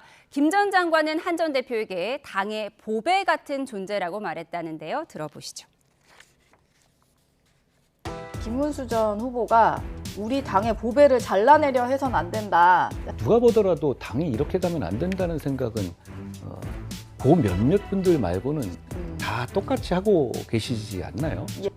김문수 전 장관이 한 몇 달 동안 고민하다가 이래서는 안 되겠다라고 생각한 게 아니냐 하는 그런 느낌을 받아요. 당 변화는 뭐 일반적으로 구체적으로는 장동혁 체제를 와해시킬 수 있는 힘이 있죠. 김문수 전 장관도, 그다음에 뭐 유승민 전 대표도, 한동훈 전 대표도, 그리고 개혁신당의 이준석 대표도 다 같이 해갖고 보수 정권 새로 만들어야 되는데. 반면 반한동훈계인 장해찬 여의도연구원 부위원장은 따지고 보면 윤석열 정부의 김현지가 바로 한동훈이라며 공격을 이어갔고 이준석 개혁신당 대표는 한동훈 전 대표가 세력이 궁해진 나머지 지난 대선에서 극하게 대립했던 김문수 후보와 연대하는 거라고 직격했습니다. 네, 김문수 전 장관이 굉장히 오랜만에 등장을 했습니다. 한동훈 전 대표와 러브샷하는 모습이 공개됐는데 어제 이 자리가 어떻게 만들어진 거죠? 어제 자리가 이제 그 전현직 국민의힘 당원협의회 회장, 그러니까 지역위원장 같은 거죠. 그 당원협의회 회장들이 모이는 2호회라는 자리입니다. 그런데 사전에 그 한동훈 전 대표와 김문수 전 장관이 약속하고 만난 자리는 아닌 것 같고 아마 그 급히 그러면서도 자연스럽게 추진이 된 것 같습니다. 예고가 없었다고 하더라고요. 김문수 전 장관이 저런 자리에 등장해서 이제 한동훈 전 대표를 공개적으로 추켜 세우고 누가 감히 내쫓으려고 하느냐 이런 말을 하게 된 배경에는 그만큼 김문수 전 장관이 현재 당이 돌아가는 상황을 보면서 위기의식을 많이 느낀 것 같습니다. 오늘 오후에 국민일보가 그 김문수 전 장관 측 관계자를 인용해서 단독 보도를 한 것 보니까 최근에 김 전 장관이 본인의 측근들에게 join or die, 그러니까 뭉치지 않으면 죽는다라는 말을 했다고 해요. 그러면은 한동훈 전 대표가 최근에 언론을 통해서 반복해서 언급해온 상식적인 사람들이 뭉치고 말하고 행동해야 될 때다라고 하는 말과 어떤 공통 분모가 있는 것 아니겠습니까? 지금 그만큼 당이 위기 상황이고 상식적인 사람들끼리는 뜻을 같이 해야 된다라는 점에서는 공감대가 있어서 어제 회동에서 저런 언급과 또 행동들이 나온 것이 아닌가 보여집니다. 예, 뭉치지 않으면 죽는다. 이 말은 사실 장동혁 대표도 겉으로 하고는 있는데 말은 이렇게 하면서 자꾸 한동훈계를 내치려고 하다 보니까 중도로 가지 않고 극우로 가고 있다. 그래서 조갑재 대표는 김문수 후보가 나서지 않을 수 없는 상황이었다. 이런 분석을 내놨더라고요.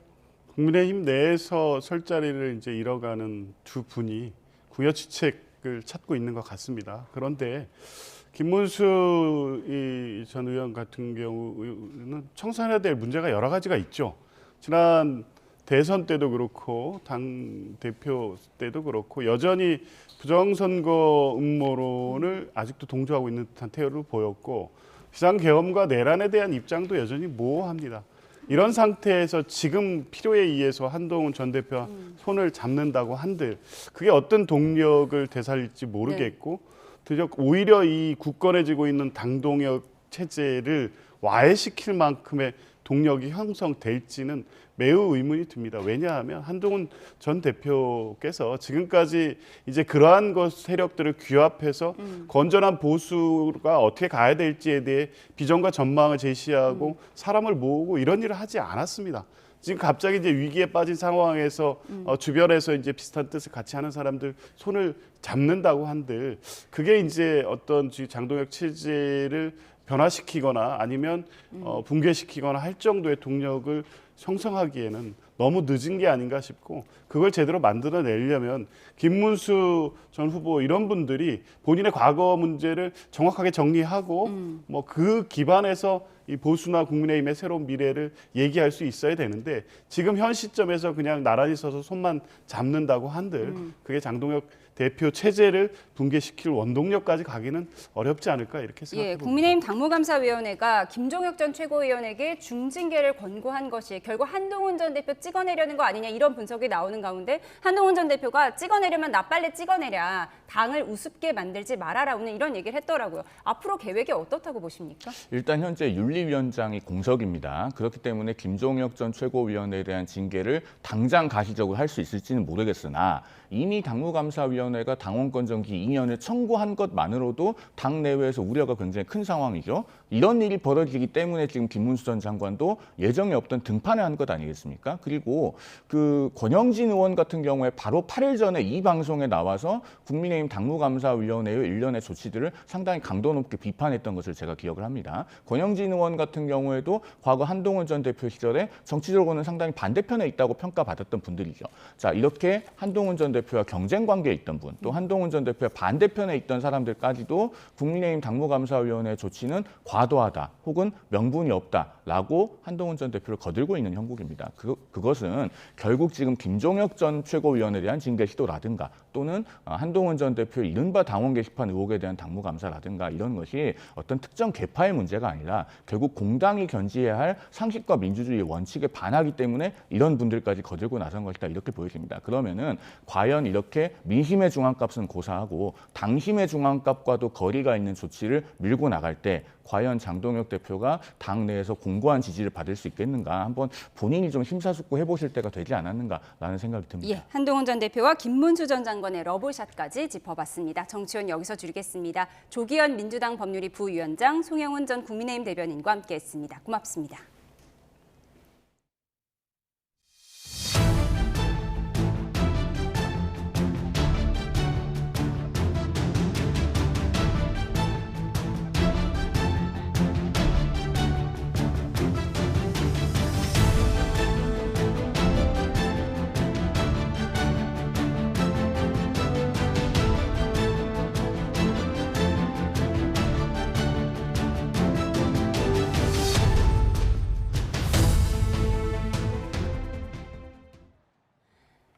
오늘 낮 1시 20분쯤 포스코 ENC가 시공하는 서울 여의도역 신안산선 공사 현장 지하 70m 지점에서 철근이 무너져 한 명이 심정지 상태로 이송됐고 한 명이 다쳤습니다.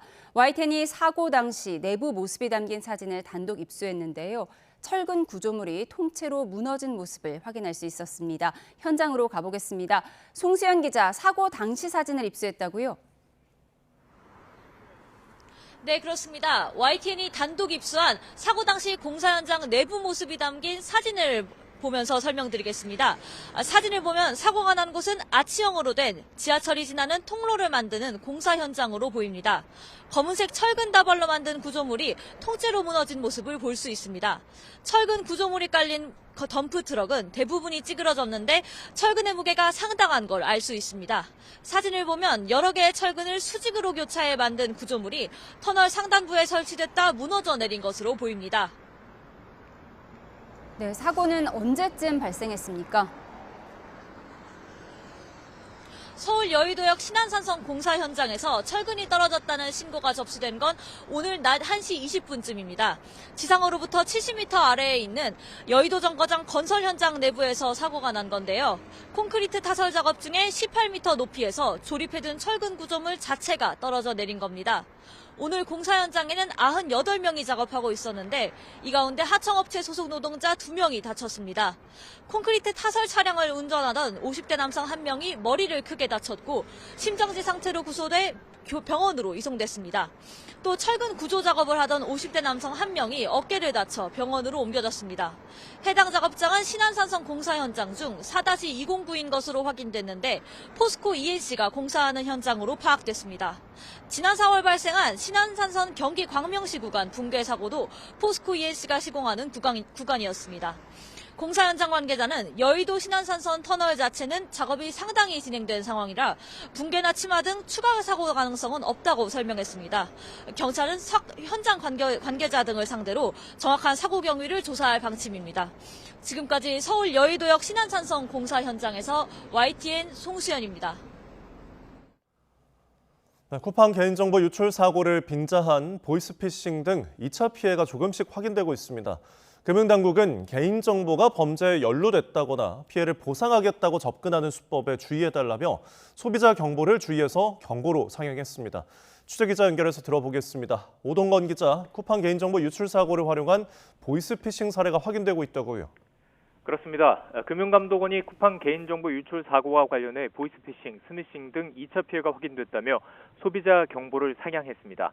금융감독원은 정부기관을 사칭한 범인이 쿠팡에서 유출된 정보로 계좌가 불법 자금 세탁 용도로 사용된 기록이 있어서 연락했다는 등의 수법으로 접근해서 피싱 사이트 접속을 유도하고 있다고 밝혔습니다.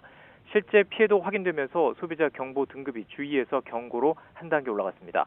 금감원은 법원 등기 반송이나 사건 확인 등을 이유로 특정 사이트 접속, 앱 설치를 요구한다면 100% 보이스피싱이라며 앱을 설치하라는 요구는 무조건 거절하는 게 안전하다고 당부했습니다. 네, 그리고 우리 국회 자료 제출엔 소극적인 쿠팡이 미 증권거래위원회에는 보고서를 제출했다고요? 그렇습니다. 쿠팡은 미국 현지 시각 16일 청문회 하루 전 중대한 사이버 보안 사고라는 제목의 보고서를 해럴드 로저스 쿠팡 임시대표이사의 명의로 등록했습니다. 보고서는 약 3,300만 개의 고객 개인정보가 유출됐다고 밝히면서 이 사고로 쿠팡의 사업 운영에 중대한 차질은 발생하지 않았다고 강조하고 있습니다. 해럴드 로저스 쿠팡 대표는 청문회에서 이번 사고가 SEC에 보고할 정도로 중대한 사안이 아니라고 밝힌 만큼 모순되는 지점입니다. 직접 들어보시죠.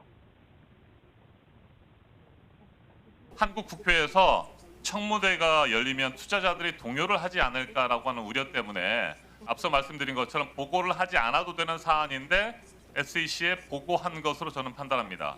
We provide this information to the SEC publicly so that people can see it and understand the facts that we're dealing with. 로저스 대표는 미국 투자자를 위한 단순 보고서로서 평가절하했지만 사실 미국의 집단 소송을 의식한 행동이라는 분석이 힘을 얻고 있습니다. 보고서에서 금융정보나 비밀번호가 유출되지 않았다고 강조하고 있는데 미국에서는 금전 피해 가능성이 배상액을 결정하기에 금융정보가 핵심 정보로 인식되기 때문입니다. 더불어 주가 하락에 따른 증권 집단 소송도 대비하는 것으로 추측됩니다. 미국 현지 로펌 10여 곳이 이미 투자자를 대상으로 소송 참여자를 모집하고 있습니다. 쿠팡은 또 한국 당국 조사에 전면 협조하고 있다고도 보고서에 언급했습니다. 그런데 정작 국회가 요구한 자료의 절반 이상 제출을 거부한 상태라 비판의 목소리도 커지고 있습니다. 한편 정부는 쿠팡 개인정보 유출 사태 해결을 위해서 범부처 전담팀을 구성하기로 했습니다. 전담팀은 류재명 과기정통부 2차관을 팀장으로 과기정통부, 개인정보보호위원회, 공정거래위원회, 국가정보원, 경찰청 등 국장급으로 꾸려집니다. 지금까지 경제부에서 YTN 오동건입니다. 네, 코스피가 미국 기술주 약세 여파로 1% 넘게 하락하며 하루 만에 다시 4천선을 내줬습니다.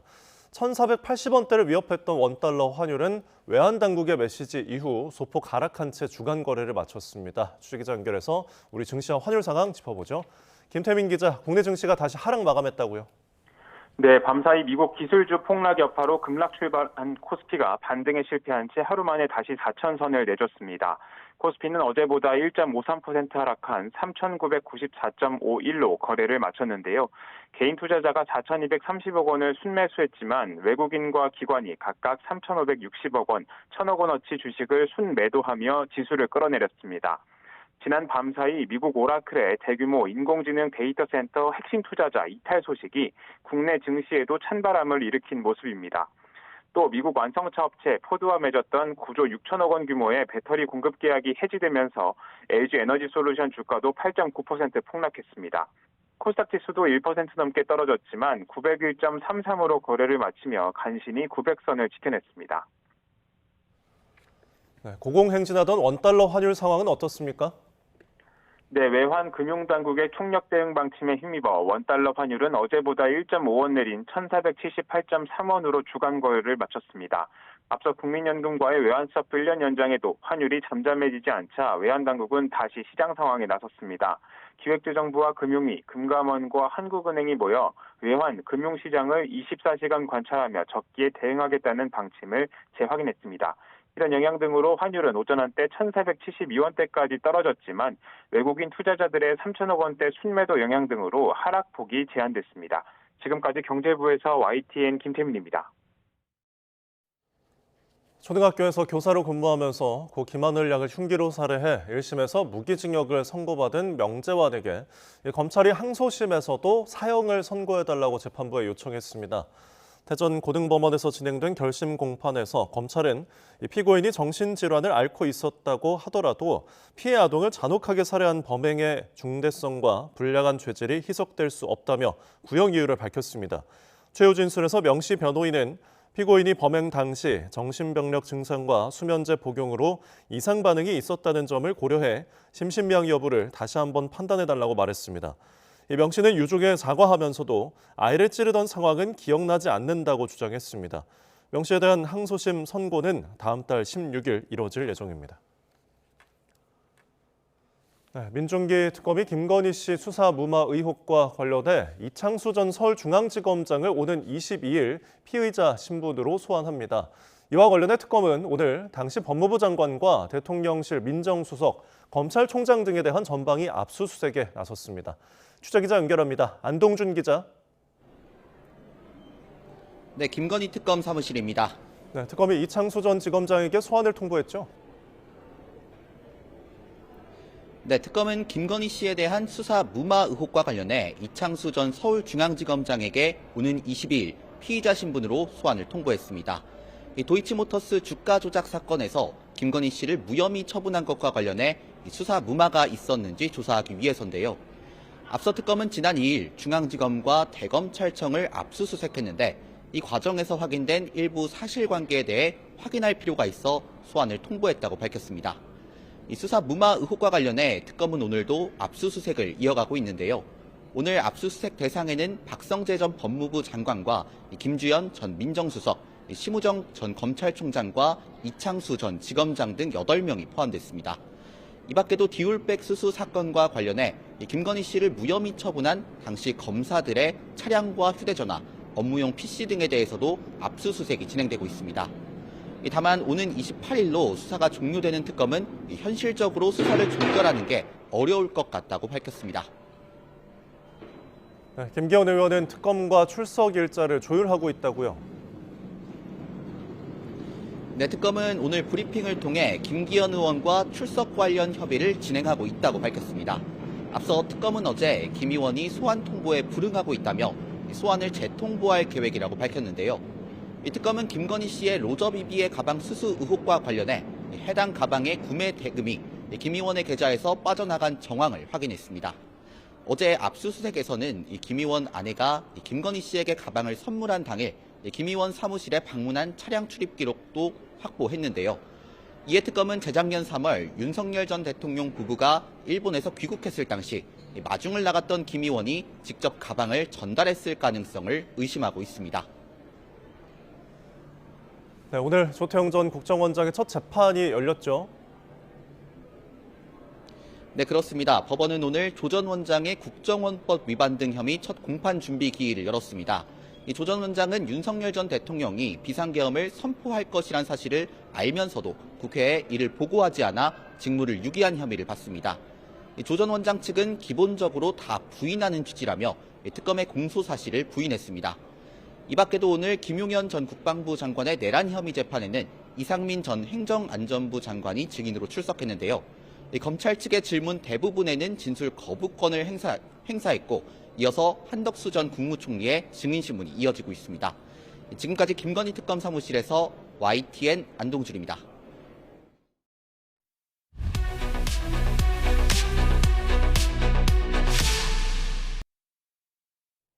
통일교가 여야를 가리지 않고 정치권에 전방위적 로비를 한 의혹이 일파만파 커지고 있습니다. 네, 오늘은 양승조 전 충남도지사가 한학재 총재와 함께 찍은 사진이 추가로 공개됐고요. 내일은 전재수 의원이 피의자 신분으로 경찰에 소환됩니다. 김광삼 변호사와 함께 통일교 의혹에 대해서 이야기 나눠보겠습니다. 어서 오십시오. 안녕하세요. 안녕하세요. 네, 연일 언론들의 단독 보도가 쏟아지고 있는데 오늘 일부 언론에서 한학자 총재와 양승조 전 충남도지사가 함께 찍은 사진이 공개가 됐고 또 한학자 총재의 며느리가 김종인 비대위원장과 함께 찍은 사진도 공개가 됐더라고요. 네, 일단 뭐 통일교는 우리나라 전국을 아마 5개 지구로 나누고 있는 것 같아요. 그래서 지금 양승조 도지사와 관련된 지구가 이제 3지구인 걸로 보입니다. 그러면 5개 지구 중에서 이제 3지구의 어떤 특별 보고 내용, 이제 녹취 이런 것들이 지금 뭐 언론에서 보도가 되면서 굉장히 논란이 지금 많이 되고 있죠. 그래서 일단 뭐 이 특별 보고에 나와 있는 사진인 걸로 보여요. 네. 그래서 2021년 5월 9일 날 이제 한학자 총재하고 만나서 이제 사진 찍은 내용이랄지, 이제 특별 보고서 내용에 보면 여러 가지 양승조와 통일교의 어떤 관계 이런 것들이 굉장히 상당히 구체적으로 이제 적시가 되어 있습니다. 네, 지금 양 전 지사가 한학자 총재와 만났다라는 이제 그 사진이 이제 공개된 건데 그렇다면은 윤영호 전 세계본부장이 재판에서 실제 이 둘이 친했다라고 이제 진술을 하기도 했다고요. 어떤 이야기를 좀 주고받았나요? 근데 이제 양승조 의원은 오히려 이제 윤영호 전 세계본부장을 알지도 못하고 자기 전화번호도 휴대폰에 없다는 얘기를 하고 있잖아요. 그런데 윤영호 전 본부장은 양승조와 굉장히 친했다 이런 얘기를 하고 있어요. 그런 걸 보면 구태여 이제 그렇게 말할 이유가 있을까 하는 생각이 들고 더군다나 양승조 도지사가 대선 출마를 한 적이 있거든요. 이제 그때도 관련돼서 보면 이제 어떻게 도와줄 것인가. 특히 전국에 있는 5개 지구가 좀 도와줘라. 여기서 이제 도와주라는 것은 협조해주라는 의미 자체는 통일교가 전국적으로 인적 네트워크가 엄청나잖아요. 그럼 이제 선거에 있어서는 뭐 대선이 됐건 아니면 국회의원 선거가 됐건 아니면 지방선거가 됐던 이제 사람이 많이 필요한 거고 또 표가 필요한 거 아니겠습니까? 그러니까 통일교의 인적 네트워크를 통해서 이제 도와줘라. 이제 그런 식으로 한학자 총재가 이제 지시를 하지 않았는가. 이건 이제 특별보고에 나와 있는 내용으로 이제 추론을 해보면 그렇거든요. 그래서 이제 결과적으로 양승조 그 내용에도 보면 굉장히 특히 5개 지구 중에서 뭐 2지구 그리고 5지구에서 뭐 적극 도와줬다 뭐 이런 얘기가 나오고 있어요. 이제 그렇기 때문에 어느 정도 이제 밀착 관계에 있느냐 이제 그런 부분이 주목을 받고 있는 거죠. 예, 그러니까 뭐 만났다, 면담했다 이 사실만으로 범죄 혐의가 입증되는 건 아니니까요. 그리고 여러 가지 의혹에 대해서 지금 양승조 전 지사도 전혀 아니다 이렇게 부인하고 있는 거잖아요. 그렇죠. 이제 전적으로 부인을 하고 있고, 근데 뭐 사진이 나왔기 때문에 결국 만난 건 맞는 것 같고요. 근데 뭐 정치인이 뭐 종교 지도자 또 종교와 관련된 사람들을 만날 수는 있겠죠. 그래서 이제 만난 거 자체만 가지고는 어떤 범죄 행위를 구성하는 건 아니에요. 그렇죠. 그런데 지금 우리가 계속적으로 이제 폭로되는 뭐 통일교 내 특별 보고 내용, 뭐 녹취록 이런 것들이 계속 나오고 있지 않습니까? 그러면 사실은 얼마나 가까운지는 모르겠지만 뭐 내부에서 굉장히 가깝게 지내고 있다는 얘기가 나오고 더군다나 선거 관련해서 많이 도와줬고 그런다고 하면 이제 유착 관계, 그러니까 정교 유착인 거죠. 그러면 통일교에서 왜 이런 사람들을 관리했을까? 그런 어떤 목적이 있어서 관리했을 거 아니에요. 그럼 목적이라는 것은 결국 통일교 어떤 현안의 해결이랄지 그 녹취록이랄지 특별보고 내용에 나온 거 보면 통일교 현안을 입법화시키는 거, 공약하고 그래서 이걸 어떻게 보면 현실화시키기 위해서 전방위적으로 문어발식으로 이제 권력기관 뭐 보면 3지구 특별보고 내용 보면 이제 이런 내용이 나오죠. 뭐 광역시장, 도지사, 뭐 국회의원 이런 사람들에게 뭔가를 인적 네트워크를 활용해서 도와주고 이제 도와주면 결국 신세를 지는 거잖아요. 그럼 자기들이 원하는 거, 뭐 한일 해저 터널이랄지 아니면 뭐 여러 가지 통일교 현안에 대해서 그들이 정책화를 하고 그다음에 입법화를 할 수 있는 일종의 이제 로비를 하기 위해서 선거에서 도와주면 당선되면 당연히 신세 지는 거잖아요. 예. 그러면 양승조 누구죠? 그 통일교 윤 본부장하고 이현영 부회장하고 나는 녹취록에도 보면 그들로 하여금 신세를 지게 한다는 얘기가 나와요. 그 자체는 신세 지게 하면 결국에 신세를 갚아야 할 거 아니에요. 그다음에 이제 선거가 한 번으로 끝나는 것이 아니고 다음 선거가 있을 거 아닙니까? 그러면 문어발식으로 전방위적으로 로비를 해서 이제 그들을 어떻게 보면 통일교회 안에 프레임에 집어넣고 자기들이 원하는 방향으로 어떻게 보면 입법이랄지 정책을 이끌고 가겠다. 이제 그런 생각을 하고 이렇게 통일교에서 했다고 이렇게 볼 수밖에 없는 거죠. 네, 결국엔 통일교 현안을 이제 성사시키기 위해 정치권에 접촉한 것으로 분석이 되는데 지금 이 보도에 따르면은 한학자 총재의 며느리인 문현아 UPF 한국 의장도 김종인 전 국민의힘 비대위원장을 만났어요. 결국 이 부분도 해저 터널을 성사시키기 위함이었을까요? 근데 이제 사실은 뭐 통일교가 해저 터널을 거의 이제 목숨을 걸다시피 했다는 거 아니에요. 그런데 사실 이제 정치계나 이런 데서는 이제 상당히 많이 반대를 하고 있었고 그의 어떤 경제성뿐만 아니라 여러 가지 상황을 봐서 그래서 이걸 굉장히 실현화시키려고 했던 걸로 보여요. 그래서 특히 이제 정치인들이 이걸 입법화한다랄지 자기의 어떤 공약이랄지 정책으로 내세우면 결과적으로 실현시키는 데 있어서는 굉장히 도움을 받을 거 아닙니까? 그래서 일본도 마찬가지고 한국도 마찬가지고 통일교에서는 이걸 실현시키기 위해서 굉장히 많은 방면에서 이제 노력을 했거든요. 그래서 거의 제가 볼 때는 전체적으로 보면 여야 의원을 만나서 항상 이 해저 터널 관련된 제안을 했던 걸로 보여요. 그런데 그 당사자인 정치인이 이제 그거에서 반대를 하든 안 하든 간에 당연히 나는 그러면 내가 한번 참고해 보겠다랄지 그냥 한번 그 부분에 대해서 고민해 보겠다랄지 이제 그런 식으로 해야지 관계가 유지될 거고 만약에 여기서 이걸 완전히 거절하게 되면 결국 통일교 세력과 인적 네트워크가 자기를 지지하지 않게 되는 거죠. 그러니까 어떻게 보면 이제 정치인은 끌려갈 수밖에 없는 이제 그런 상황이 왔고 이제 통일교 입장에서 보면 이제 그런 것을 노리고 접근했다 이렇게 볼 수도 있는 거죠. 그렇게 통일교가 무척 하고 싶어했던 해저 터널 현안을 위해서 전재수 의원에게 부산 지역구니까요 접근을 했다는 지금 의혹이 불거진 거잖아요. 물론 전재수 의원은 오늘 입장을 내고 나는 해저 터널 계속 반대해온 사람이다. 절대 청탁을 받지 않았다 이렇게 얘기를 하긴 했습니다. 그런데 통일교가 전재수 의원 책 500권을 구매해줬다. 오늘 또 이 의혹이 불거졌어요. 근데 전재수 의원은 자기는 이제 해저 터널을 반대했기 때문에 나에게 로비할 이유가 없다 그런 취지인 것 같아요. 그런데 이제 두 가지를 볼 수 있겠죠. 하나는 저 사람은 설득을 해서 해저 터널과 관련된 입법이랄지 정책을 할 사람이 아니야. 그냥 포기를 하든지 아니면 오히려 반대하는 사람들을 섭외를 해가지고 설득을 시키고 어떻게 보면 뭔가 인적 네트워크를 활용해서 협조하고 뭐 경제적으로 뭐 정치 자금을 주고 그래서 이제 설득을 시키려고도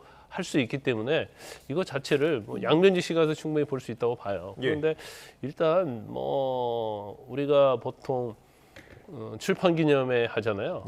그러면 거기에 대한 도서 수익 자체는 정치 자금으로 보지 않죠.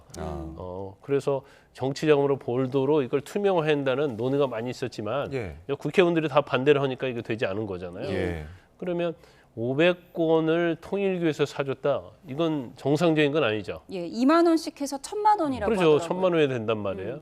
그럼 파는 수익은 결국은 전재수 의원에 갈 수밖에 없는 거고. 그래서 이제 전재수 의원이 이걸 알는지 모르는지 모르겠지만 500권 정도 산다는 것은 사실은 한두 권도 아니고 이건 엄청난 대량 구매라고 볼 수밖에 없잖아요. 그래서 이번 전재수 의원은 뭐 정상적인 구매가 문제 없다고 하지만 이게 뭐 정상적인 어떤 거래범위에 속하지 않고 이로 인해서 수익을 얻었다고 하면 전에도 저는 신학용 의원인가요? 거기도 3,000만 원 정도를 사실은 축하금으로 그 출판 도서 기념회와 관련해서 받아가지고 징역 2년 6개월 받은 사례가 있거든요. 그래서 이게 뭔가 과도하고 정상적인 것이 아니고 실질적으로는 이제 정치자금 지원의 어떤 성격을 가지고 있다고 한다면 이건 문제가 될 수 있는 여지가 있죠. 과연 이제 내일 경찰에 출석을 해서 이 조사 과정에서 어떤 이야기를 할지 전해지면 저희가 소식을 들어보도록 하겠습니다. 자, 그리고 이 통일교 로비리스트에 있던 또 다른 민주당 측 정치인인 임종성 전 의원 오늘 다른 사건 재판이 끝난 뒤에 입장을 밝혔는데요. 일단은 계속 부인을 하고 있습니다. 그러니까 접촉 자체는 또 인정한 것 같아요. 사진을 이제 같이 찍었다고 하니까. 근데 오히려 윤영호 씨를 모른다. 근데 다른 사람은 안다라고 해요. 이게 수사 과정에서 좀 어떻게 활용될 수 있을까요? 근데 사진도 찍었잖아요. 예. 그런데 윤영호 씨가 그냥 통일교에서 일반적인 직위를 가진 사람이 아니에요. 세계 본부장을 했고 그 전에도 사실은 굉장히 위치에 있어서는 핵심 중에 핵심이었거든요. 그런데 윤영호 씨를 이제 모른다. 이것은 뭐 제가 볼 때는 상당히 믿기 어려운 이야기고. 더군다나 윤영호 씨가 딱 5명을 찍었잖아요. 예. 그중에 전재수, 임종성, 김규환 딱 3명 명확하게 이 얘기를 했단 말이에요. 근데 그 이후에 보면 이제 임종성 전 의원은 사실 통일교 행사에 엄청 참석을 많이 했어요. 그리고 노래도 하고. 그래서 통일교 자체 내에서 저 사람은 우리의 신도구나. 그 정도로 알 정도 했다는 거고. 아까 IAPP 나오는데 예. 이게 세계 평화 국회의원 연합이에요. 그래서 이것도 마찬가지죠. 이제 통일교가 뭔 단체를 많이 만듭니다. 네. 그래서 겉에 볼 때는 기독교 단체랄지 평화랄지 이제 통일 단체처럼 보이는데 실질적으로 이제 후원을 하고 돈을 대주는 것은 통일교가 다 하는 거예요. 근데 여기에 이제 정치인들이 다 가입이 돼 있고 또 회원으로 돼 있거든요. 그런데 자기가 이런 회원에 가입하고 그 단체에 들어가는데 이게 뭐 하는 단체인지 모르지는 않을 거 아니에요. 통일교 단체라는 거 다 알거든요.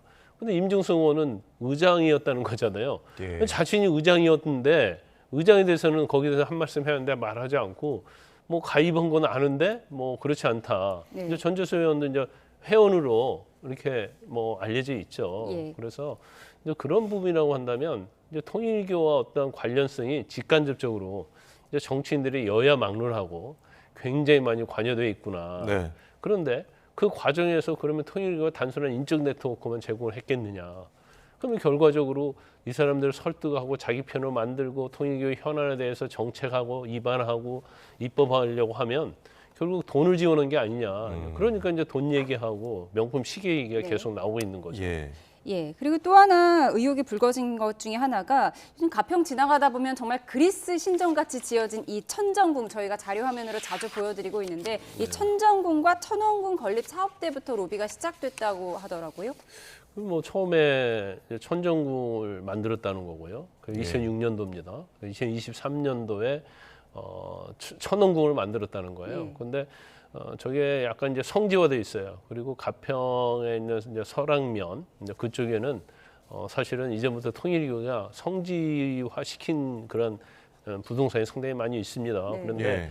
지금 어떤 로비를 했는지는 뭐 그렇게 명확히 밝혀지고 있지는 않는데. 위치도 특이하잖아요. 그렇죠. 근데 이제 천정궁 같은 경우에는 2006년도에 지어졌는데 이게 상당히 오래됐잖아요. 예. 그러니까 이걸 이제 유지 보수하는 데 있어서 관련해서 뭐 로비를 했다. 그다음에 이제 천원궁 같은 경우에도 저걸 짓는 데 있어서는 엄청나게 큰 건물이거든요. 뭐 그렇기 때문에 저거 질 때 이제 인허가 문제랄지 아니면 이제 민원 문제 이제 이런 것도 있을 수 있다는 거죠. 뭐 예. 저 정도 지는데 뭐 민원은 당연히 있을 거고요. 네. 굉장히 시끄러웠을 거예요. 또 허가 문제도 굉장히 문제가 됐을 거고 어떻게 저 산속에다 저런 엄청난 궁전을 시키는 어렵거든요. 예. 그러니까 그때도 자신들이 일단 네트워크를 형성한 이제 정치인들로부터 도움을 받은 게 아니냐. 그래서 로비를 한 게 맞지 않느냐. 예. 이런 논란이 지금도 일어나고 있는 거예요. 네. 그리고 이제 통일교 압수수색 과정에서 280억 원의 현금 뭉치를 이제 발견했는데 이 돈의 어떤 용처랄지 활용에 대해서 좀 수사를 할 수 있는 겁니다. 근데 이 부분에 대해서는 사실 이제 이게 범죄 행위로 인해서 얻은 수익금인지 예. 아니면 이게 범죄 행위에 제공되려고 하는 그런 거였는지는 그건 밝히지 않았어요. 그래서 예. 원칙 따지면 이건 이제 압수도 안 됐잖아요. 네. 그것은 범죄와 관련성이 소명이 안 됐기 때문에 근데 압수할 수 없는 거고 단지 통일교 한학자 총재와 관련된 핵심 인물들이랄지 금고지기, 네. 이제 비서실 관계자 아마 이제 그런 사람들을 경찰에서 소환해갖고 지금 조사를 하고 있잖아요. 네. 그래서 그게 어떤 식으로 돈이 출처가 어떤 거고 어떤 식으로 사용됐는지 이제 그런 부분을 이제 경찰이 지금 수사하고 있죠. 네, 관리자를 통해서 일단 용처를 확인하고 있는 것 같습니다. 지금까지 김광선 변호사와 이야기 나눠봤습니다. 고맙습니다. 고맙습니다.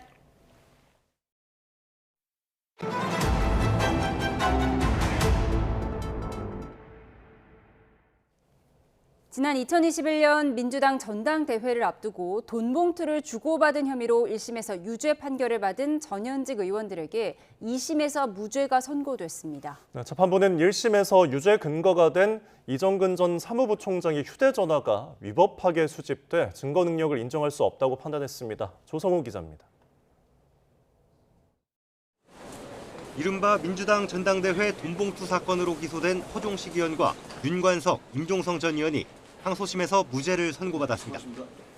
허 의원과 임 전 의원은 징역 3개월에 집행유예 1년, 윤 전 의원은 징역 9개월에 집행유예 2년을 받은 1심 판결이 뒤집힌 겁니다. 항소심 재판부는 원심에서 유죄 근거였던 이정근 전 민주당 사무부총장 휴대전화를 증거로 쓸 수 없다고 판단했습니다. 검찰이 다른 사건을 수사하면서 이미 제출받은 건데 돈봉투가 오간 정황이 녹음 파일에 담겼습니다. 항소심 재판부는 이 전 부총장 혐의와 무관한 정보를 토대로 검찰이 수사를 시작해 문제가 있다고 지적했습니다. 증거를 탐색하다가 다른 혐의를 발견했다면 수사를 중단하고 별도로 영장을 받아야 하는데 이런 절차를 거치지 않아 위법이란 겁니다. 관련 증거들을 배제하고 나머지만으로는 공소사실을 뒷받침하기 부족하다고 봤습니다. 확실한 무죄, 또 검찰의 무리한 위법한 수사와 기소에 대한 국민적 판단이 나왔다고 생각을 합니다. 앞서 허 의원과 임 전 의원은 2021년 4월 민주당 전당대회를 앞두고 송영길 전 대표 지지 모임에 참석해 300만 원이 든 돈봉투를 받은 혐의로, 윤 전 의원은 전달한 혐의로 재판에 넘겨졌습니다. 윤 전 의원은 송 전 대표 당선을 위해 캠프 관계자들에게 6천만 원을 마련하도록 지시한 혐의로 별도로 기소돼 지난해 징역 2년을 확정받았습니다. 당시 판결에선 사건 발단이 된 이 전 부총장 휴대전화 녹취록의 증거 능력이 인정됐습니다. YTN 조성호입니다. 도널드 트럼프 미 대통령이 대국민 연설에서 바이든 전 대통령이 망친 경제를 자신이 살렸다고 주장했습니다. 고물가 불만으로 지지율이 역대 최저치로 떨어지면서 내년 중간 선거를 앞두고 국정 동력을 되살리려는 행보로 보입니다. 워싱턴에서 홍상희 특파원입니다. 결연한 표정으로 대국민 연설에 나선 트럼프 대통령이 무엇보다 강조한 건 경제 성과였습니다. 18분 동안 이어진 연설에서 트럼프 대통령은 조 바이든 대통령으로부터 물려받은 엉망이 된 나라를 취임 11개월 만에 세계에서 가장 잘 나가는 나라로 만들었다고 주장했습니다. 또 내년 봄 사상 최대 규모의 세금 환급을 받게 될 거라며 엄청난 경제 붐을 경험할 거라고 말했습니다. Inflation has stopped. Wages are up. Prices are down. Our nation is strong. We're poised for an economic boom the likes of which the world has never seen.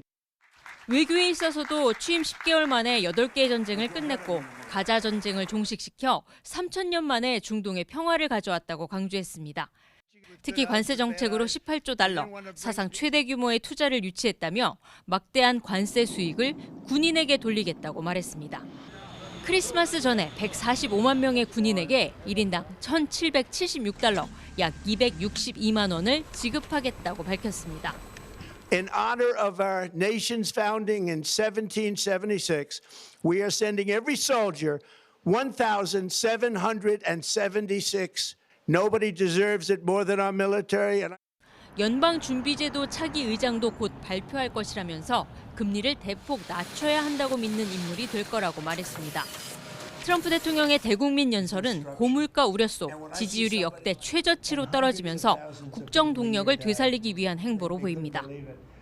내년 11월 중간 선거를 앞두고 지지층을 결집하고 경제에 대한 잔밋빛 전망과 대규모 세금 환급으로 민심 달래기에 나선 것으로 풀이됩니다. 워싱턴에서 YTN 홍상입니다. 조금 전 들어온 사고 소식 속보로 전해드리겠습니다. 서울 잠실에 위치한 공사장에서 크레인이 넘어져 한 명이 매몰된 상태라고 소방당국이 밝혀왔습니다. 오후 3시 20분쯤 크레인이 넘어져 사람이 깔렸다는 신고가 접수가 된 상황인데요. 지금 보여드리는 화면은 올림픽대로 잠실에서 잠실철교 사이입니다. 이 부근에서 크레인이 넘어져 한 명이 매몰됐다는 사고가 전해져 왔습니다. 소방은 현재 구조 중이고요. 피해자가 현재 심정지 상태로 추정된다고 밝혀왔습니다. 자세한 사고 소식은 추가되는 대로 더 전해드리도록 하겠습니다.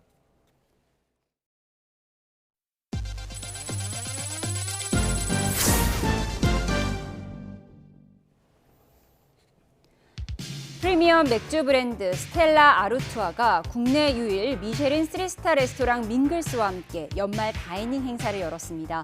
이번 행사는 스텔라 아르투아가 미쉐린 가이드 서울 앤 부산 2025의 공식 맥주 파트너로 참여하면서 마련됐습니다. 현대차그룹이 미래차 경쟁력 강화에 중점을 둔 연말 인사를 다돼가고 신임 R&D 본부장에 만프레드 하러 사장을 선임했습니다. 포르쉐와 애플 출신으로 지난해 현대차그룹에 합류한 하러 사장은 앞으로 그룹 연구개발을 총괄하며 기술 경쟁력을 높일 것이라고 현대차는 설명했습니다. 한국투자증권이 종합투자계좌 IMA 1호 상품을 출시하고 판매를 시작합니다. 이번 상품은 2년 만기의 폐쇄형 구조로 최소 가입 금액은 100만 원이며 1인당 투자 한도는 없습니다. 이 상품은 실적 배당형으로 미리 확정된 수익률이 정해져 있지 않고 만기 시점의 자산 운용 성과와 자산 가치에 따라 고객에게 지급되는 금액이 최종 결정됩니다. 한화시스템이 세계 최대 항공기 제조사 보잉과 공급 계약을 맺고 처음으로 미국 시장에 진출합니다. 한화시스템은 보잉이 생산하는 한국 공군의 최신형 전투기 F-15K와 미 공군의 F-15EX의 항전 장비인 대화면 다기능 전시기를 공급하기로 했다고 밝혔습니다. 내일은 겨울보다는 초봄에 가까운 날씨가 예상됩니다. 내일 서울 아침 기온은 0도로 오늘보다 2도가량 높아서 아침 추위도 덜하겠고요. 한낮 기온은 10도까지 오르는 등 평년 수준을 6도가량 크게 웃돌겠습니다. 내일은 전국의 하늘빛이 잔뜩 흐린 가운데 경남 해안에는 오후부터 산발적인 비가 내리겠고요. 강원 산간 지역에서는 바람이 점차 강해지겠습니다. 시설물 관리에 유의하시기 바랍니다. 내일 아침 기온은 평년 수준을 1에서 4도가량 웃돌겠습니다. 서울 아침 기온 0도, 대전 영하 3도, 대구는 영하 1도가 예상됩니다. 한낮에도 평년 기온을 5에서 8도가량 웃돌겠습니다. 서울 한낮 기온 10도, 광주 16도, 창원은 14도가 예상됩니다. 다가오는 주말에는 전국 대부분 지역에 비가 내리겠습니다. 이후 다음 주 초에는 또다시 영하권 추위가 찾아올 전망입니다. 날씨였습니다.